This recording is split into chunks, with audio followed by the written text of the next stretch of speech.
Na mtazamaji wa Arise Habari, imekuwa saada na sodi kuungana naye katika rubaa za kimichezo. Langu jina ni Samson Kesi, kiungo mnyumbulifu zaidi ya wapo uwanjani. Tunaanza na habari za kitaifa ambapo timu ya soka ya Tanzania Taifa Stars imetua salama katika ardhi ya Morocco mapema asubuhi ya leo katika uwanja wa ndege wa kimataifa wa Mohamed wa 5 nchini Morocco. Tanzania ambayo imeenda nchini Morocco kwa ajili ya kushiriki mchezo dhidi ya wananusu finali hao wa kombe la dunia la mwaka 2022, mchezo ambao unatarajiwa kupigwa Machi 26 majira ya saa 6 usiku saa za Afrika Mashariki. Stars yenye alama 6 katika msimamo wa kundi E inahitaji alama hizo 3 katika mchezo huo muhimu na kwenda kuiweka katika nafasi nzuri zaidi ya kufuzu kucheza kombe la dunia mwaka 2026. Katika kundi hilo, Morocco anaongoza akiwa na alama 12 akifuatwa na Niger baada ya hapo usiku wa kuamkia leo kuichapa Niger bao 2-1 huku akiwa amecheza michezo 4 ikiwa ni mchezo mmoja mbele zaidi ya Stars. Kikosi cha Tanzania kilichowasili nchini Morocco kiko chini ya kocha mzawa Hemed Suleiman Morocco na kimeambatana na msafara wa wachezaji wapatao 25 wakiwemo nyota kama Simon Msuva, Kibu Dennis, Idinado na wengine wengi. Klabu ya soka ya Mashujaa FC kutoka mkoani Kigoma, wazee wa mapigo na mwendo, wamemtambulisha kocha mpya mzawa Bwana Salum Mayanga kwa ajili ya kukinoa kikosi hicho katika michezo iliyosalia ndani ya ligi kuu Tanzania bara. Baada ya kocha huyo kutambulishwa rasmi, amesema kuwa timu iko vizuri, hivyo amekuja kuongeza nguvu, huku akiweka wazi mikakati yake na kuahidi kushirikiana na wachezaji pamoja na benchi zima la ufundi la Mashujaa FC. Kikubwa ni kuja kufanya kazi na timu ya Mashujaa, na hasa namna gani nitashirikiana na wenzangu kuweza kuwajenga vijana katika mechi zilizobakia za ligi kuu.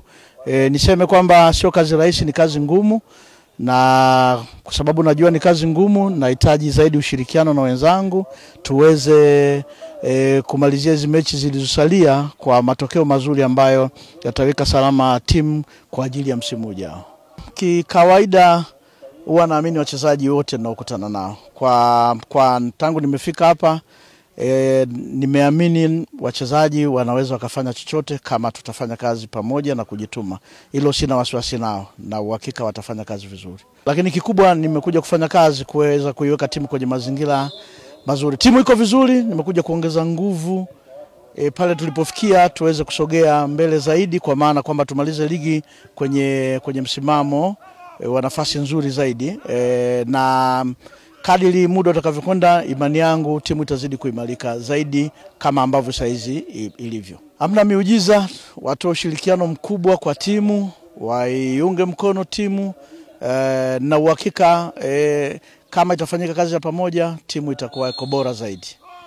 Tumepata mwalimu mpya ambaye si mpya kwenye masuala ya football, lakini mpya katika timu yetu ya Mashujaa Football Club, na amekuja nadhani ana mipango mingi. Tunamwomba Mwenyezi Mungu atujalie kwa hili, kwa sababu anaonesha na jinsi gani ana uwezo wa kutusaidia katika hapa tulipo na kuendelea mbele zaidi. Lakini pia amekuja na programu ambazo tunaziona, tunaenda kuona kuna vitu vipya vinaenda kutokea. Kwa hiyo tunaona kuna mapya. Kwa hiyo tunamwomba Mwenyezi Mungu pia kwa hilo tujalie. Nadhani toka mwalimu kaingia amekuja na mabadiliko. Kwa hiyo mimi naamini katika mabadiliko yake ataweza akatupa kitu kipya. Kwa hiyo tuamini katika hicho, tusubirie muda.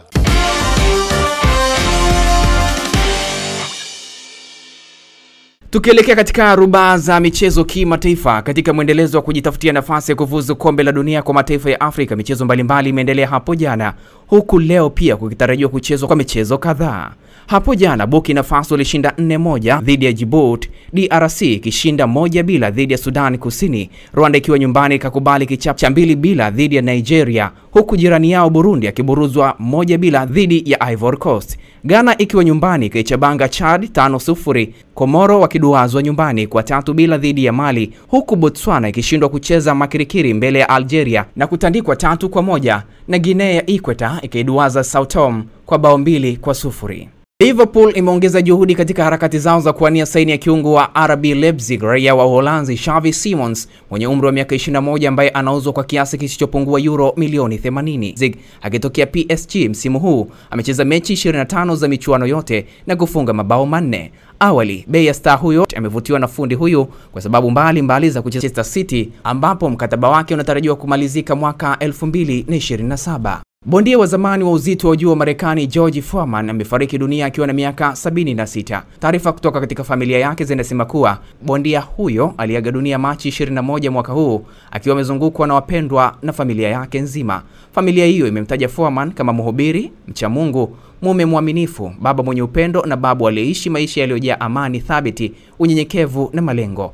Mwanamichezo huyo maarufu kabisa wa Olympic na bingwa mara 2 wa uzito wa juu duniani aliheshimiwa sana hasa kwa sifa yake ya kupigana ulingoni bila kuchoka. George Foreman atakumbuka kama bingwa wa ndondi wa uzito wa juu, mshindi wa medali ya dhahabu ya Olympic na mjasiriamali alifanikiwa maarufu kama George Foreman Grill, na alikuwa pia mhubiri na baba wa watoto 12.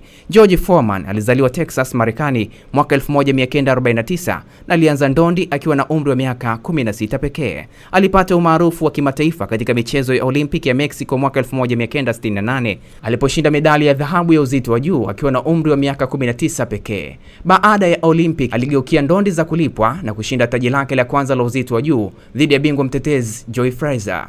Aliutetea ubingwa huo mara 2 kabla ya kupoteza kwa Muhammad Ali katika mapambano maarufu la Rumble in Jungle lilofanyika Kinshasa, Zaire, sasa ikiwa ni Jamhuri ya Kidemokrasia ya Kongo. Licha ya kuwa mkubwa kimwili kuliko Ali akiwa na urefu wa futi 6 na inchi 4, yani mita 1.93, Foreman alishindwa kwenye pambano hilo. Kupoteza kwa Ali kulimuathiri sana Foreman na hatimaye alistaafu ndondi ili kuwa mhubiri wa dini, lakini hata hivyo miaka 10 baadaye alirejea ulingoni na kuanza safari mpya ambayo hatimaye ilimletea taji lake la pili la uzito wa juu mwaka 1994. Akiwa na umri wa miaka 45 alikuwa bingwa mzee zaidi katika historia ya ndondi za uzito wa juu. Na huo ndio mwisho wa habari za michezo na burudani kutoka Arise Habari. Ulikuwa nami Samson Kesi, kiungo mnyumbulifu na hatari zaidi awapo uwanjani. Nikutakia usiku mwema. Kwaheri.